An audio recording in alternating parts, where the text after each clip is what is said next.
going to cover more benefit programs. Some of them are really crucial, and it really depends a lot of times on your stage of life as you're going through. This one is retirement.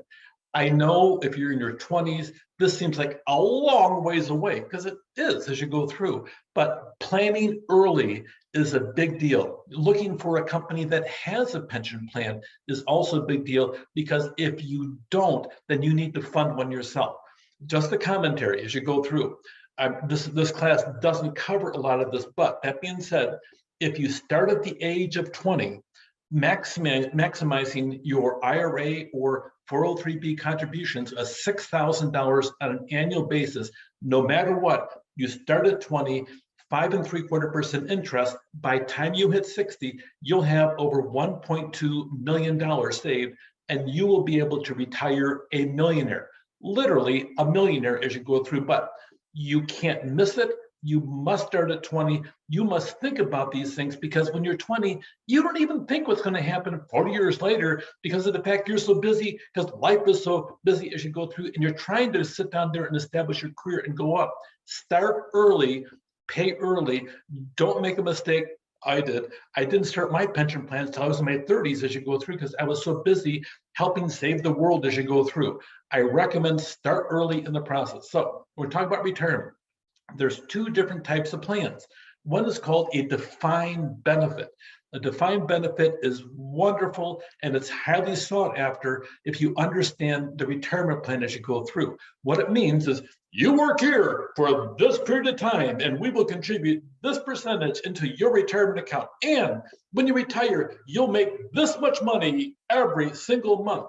They define the benefit that you're going to get as you go through. So they call it a defined benefit program. These are the most sought after. And by the way, it's all defined in a thing called ERISA, Employee Retirement Income Security Act as you go through. It's a good idea to have an idea of this, especially if you're changing jobs on a regular basis as you go through. So that being said, your retirement plan needs to be guaranteed as you go through. There's a Pension Benefit Guaranty Corporation that goes through, evaluates it, making certain that it's not underfunded, which is actually pretty common by a lot of different government agencies. There's not enough money to cover everybody that's going to retire from there. So it's pretty rare to come across one that is fully funded. But that being said, on the defined benefit, soon as they sit down and they say, here, you retire at this age, you're going to for sure get this amount of money. Those are fabulous, something to look forward to. And people tend not to look for them when they're younger because they don't plan on retiring for a long time. But that being said, they're fabulous to work in. Usually, the most common thing nowadays are defined contributions. By defined contribution means we'll sit down and we'll put in X amount of dollars as you go through, and you put this amount in and we'll match it on top of it. So pretty much it's a matter of you'll have your own account as you go through. Now, let me go back and touch base on the Department of Labor data. The Department of Labor data says my generation, those baby boomers, you know those people as you go through the process, by the time we're done, when we hit the age of 40, we had 8 to 12 jobs as you go through. They're saying the millennials and Gen Z will have 3 times that amount. That being said, you're going to have 20 jobs between the age of 20 to 40. I don't know how that's possible, but that is what the data talks about. If that's true, you need to have a portable pension plan and the defined contribution. Much as I love the defined benefit, everybody loves it because it's a done deal as you go through as to how much money you're going to get. The defined contribution, you can bounce between companies all you want to. The only thing you have to watch a couple things, we'll talk about vesting in just a little bit, but if the employer is going to put money in to match yours or put money in at all, you need to sit down and understand what it means and what strings are attached as you go through. So defined contribution means you put money in, the employer puts money in, maybe, because there's conditions they'll put on it as you go through, and also how much you get and how portable it is to go from company to company as you go through. So there's different aspects of it. It shifts the risk from the company to you, the employee, as you go through. Now, there's usually strings they attach to this as you go through. Sometimes there's a profit sharing program. There's an ESOP, an employee stock option ownership plan as you go through, a 401k. The Pension Protection Act really defines a lot of different aspects of it, but there's a defined contribution. A lot of times there's a vesting program as you go through. We'll match your funds up to X amount of dollars every single year as we go through, but you have to stay 5 years. If you leave before 5 years, we take all that money back because you weren't loyal to us. Didn't really say those words, but they aren't quite so dramatic about the words they say. But that being said, it's kind of what happens. So watch exactly how it happens. The employer, they're going to put money into your pension plan because they want you to stay there. That's a big deal. So that being said, that means you're bouncing between job to job to job. You need to pay attention. You need to fund it yourself and rely on your stuff, but pay attention when the employer sits down with that ERISA aspect, and the ERISA says that in the first 90 days that you're in the plan, that they have to sit down and tell you exactly what the pension plan is about. That being said, under ERISA, you want to make certain you understand what it is and know about investing.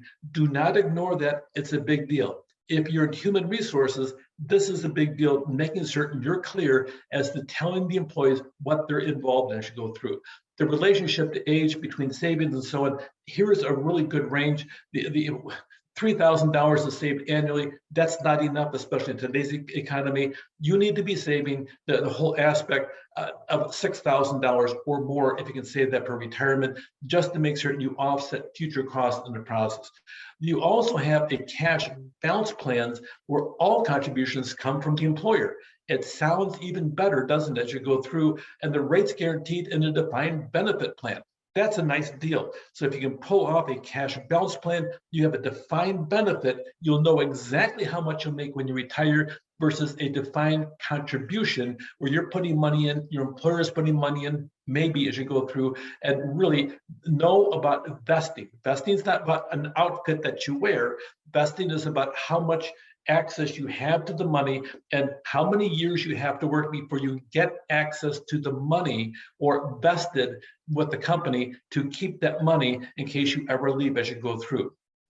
On these type of plans, the employer has to make an annual contribution to cover future obligations. So if you're vested, the employer is putting money aside to sit down there and pay off your pension when you retire if they're vesting you in interest. So it's really a financial obligation by the employer. But if you leave, they keep the money if you're not fully vested in it or partially vested, whatever part you get, and so on as you go through. So know about the vesting. That's a big deal. You also have a summary plan description. This is what the ERISA requirement has to sit down. It describes exactly what happens, and your employer has to meet with you, or your retirement agency has to meet with you within 90 days or provide an opportunity for you to meet with them as you go through. And they'll sit down and tell you about different programs on vesting rights as you go through. A lot of times you may sit down and have a special plan for retirement that could be an early retirement program. You too can retire at the ripe old age of 55 years old. Yes, and here it is, except usually the benefits are much smaller than if you retire on a later date. A lot of times you have the company trying to articulate its benefits with Social Security. And keep in mind, Social Security now is 65 or 62 for early retirement, but it's a reduced benefit as you go through. You'll see people, magically, this age of 60 is a big thing. If you go to some countries, especially in Europe, you'll see that in France, they have a retirement plan where everybody retires at age 60. Like you have to go on the shelf when you're 60 years old. Now they're talking about the aspect of increasing it to 65, like the rest of the world as you go through. It depends sometimes on the social construct as well as the corporate construct as you go through the process. Pay for time not worked. Some people think this is really an odd thing. I'm not working and you're going to pay me? Whoa, and you go back to thinking about Scrooge and the Christmas Carol as you go through. I don't want to pay you for a holiday that you're not working. Well, it's kind of the way it is you go through, especially in Europe in the process. We'll talk a little bit about that as well. Typically, there's holidays, and it depends where you work for. It depends how you count them as you go through. In the United States, there's typically 8 paid holidays that you look at, but it depends upon your calendar and the organization. Sometimes there's 11 as you go through. A lot of times there's sick leave that you can earn and accumulate as well. Then also vacation days you get on top of that. This is going to add up to something really big. You may actually work and have 3 weeks off every single year, just net, or 4 weeks off, or maybe even 5 weeks off. There's no legal minimum in the US for pay for time not work as you go through. So it depends how it's defined in your company, but find out what it is. It's kind of a nice benefit as you go through, because you get a day off during the week. Sometimes that is a holiday or a unique holiday as you go through, and you also get to have an opportunity to be sick. A lot of times you'll have a benefit if you have 100+ sick days saved as you go through. It's going to depend upon your company as you go through, because you're going to save them in the process, and they may give you a bonus for not taking any sick days in a year and give you an extra holiday as you go through the process. It depends what it is. Look at this chart over here. Normal annual hours worked relative to the United States. You can see in Mexico, they have to work really hard. It's like they don't have anything to do except for the fact they work as you go through. In the United States, we count our hours as 40 hours a week times 52. The average typical United States work year is 2,080 hours. But then a lot of times we have 1 week or 2 weeks off. In Mexico, no such deal. They work awful hard in Mexico as you go through. Look at Korea as well. Okay, they actually work more. Now go over to the different parts. We look over here in Japan, France, and Germany. Japan, their government for years, I'm talking going back decades from the time of this recording, they've been complaining about the fact that their workers too often work too many hours, they work too many years, and they've had problems with people dying at their desk. Seriously, there's been different articles written on the issue of the Japanese work ethic as you go through, and ends up that our work ethic is actually, we're working more hours relative to the Japanese, which is really an interesting contrast as you go through. In France, they work a lot less hours as you go through than the US. And Germany, oh my gosh, oh, to be German. Like that whole aspect, like, wow, they're working a lot less hours than we do in the process as you go through. So it depends where you're at on the spectrum as to what nation that you're in. But when we work hard in the United States, we probably actually do compared to the rest of the world as you go through. A couple more things on these benefits. The Family and Medical Leave Act, as you go through, that is a federal agency law. I got more detail on that coming up as you go through. Childcare, this is a big deal. You know what? We have too many single parent families that you can't ignore this childcare issue. If you have to sit down and you got your employees paying $50 to $60 every single day or even more to take care of one child as you go through, you have a serious problem because of the fact that they're losing that income as you go through. It's time to pay attention as an employer and look at what are the true needs of your employees. Maybe that's part of your cafeteria plan that we'll talk about in just a little bit as you go through. So childcare in your work sites, or even have a childcare in your own business as you go through. I've actually established that once upon a time, free childcare for the employees as you go through. Frankly, I think it's a really positive benefit. You have a lot more stable work. You have less sick days in the process, and you save your employees a lot of money, so you can pay them less if you need to in the process. So childcare is a big deal. So pay attention. And HR, if you're working there, listen to your employees on this issue. It is disproportionate because of the fact that a lot of times 70% of the single parent families tend to be women.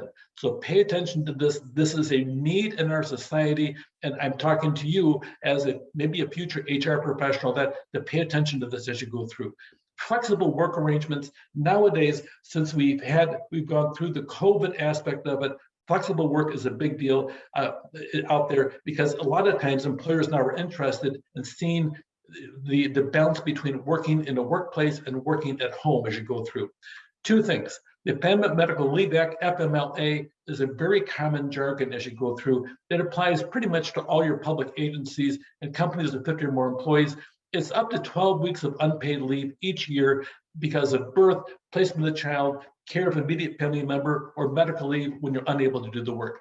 FMLA, know it. It's a test question as you go through, just in case you wanted to know. In California, since that's where we're talking from, we also have something that supplements that. It's a little bit more generous than that as you go through. We call it the CFRA. It authorizes employees to take up to 12 weeks of paid or unpaid, depending on where you're at, during a 12-month period. You can take a week here during that 12-month period. It creates havoc on work schedules, but it's a right that we have here in California. And while you're on leave, you get to maintain the same health benefits you would if you're working in the process. The 5 most highly ranked benefits objectives for employers: increase employee productivity, employee satisfaction, increase employee loyalty, attract employees, and help employees make better financial decisions.